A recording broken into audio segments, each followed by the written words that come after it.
I'm Dr. Newhouse with ExplainThePain.com. I want to share something with you about athlete's foot today. Athlete's foot is an extremely common skin disorder that's very misunderstood.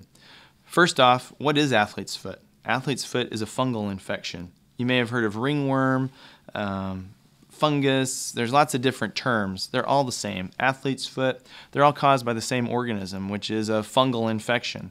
Fungus can infect the skin. When it infects the feet, we call it athlete's foot. When it affects the genital area, the groin, it's jock itch. When it's on the skin somewhere else, it's ringworm. It's really all the same organism, and the same medication will treat it. Even though you can go to the drugstore and you can find specific treatments for those conditions, it's really the same medication if you read the label.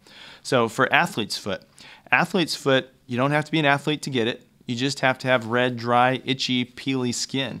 That's what it is. It occurs in people that have sweaty feet. They're in a damp environment. Restaurant workers, construction workers, people that work outside are very commonly affected with athlete's foot, as are athletes, because they wear socks that sweat, their feet get wet, their shoes get moist.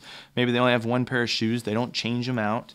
So it's very common in people that get their socks wet, their shoes wet, because fungus lives in a dark, moist environment. Think about a mushroom. Where does a mushroom grow? It has to have moisture. Same thing. So athlete's foot, how do you treat it? Antifungal creams. There's lots of them at the store. Lots of different creams. The truth of the matter is any one of them should work for a mild athlete's foot case. But if one doesn't work, try a different cream, and you need to read the label on the box to find out what is in that cream that you're getting, because they're all different. Sometimes the same cream will have a different name because it's made by a different company, and it's not going to do you any good to buy the same cream with a different box.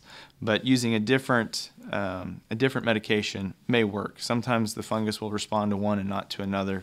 Don't really know why that is, but that's the case.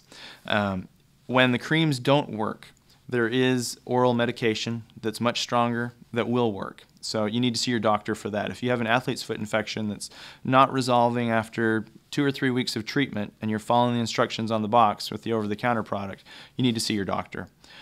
It may not be athlete's foot. There's certainly other things that people think are athlete's foot, and it's not.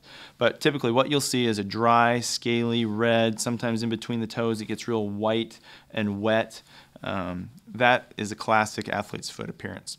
The other little tips that I would recommend you do is change your shoes, change your socks on a daily basis. Don't come home from work and take your socks off and shove them in the shoes. Kids are notorious for doing that.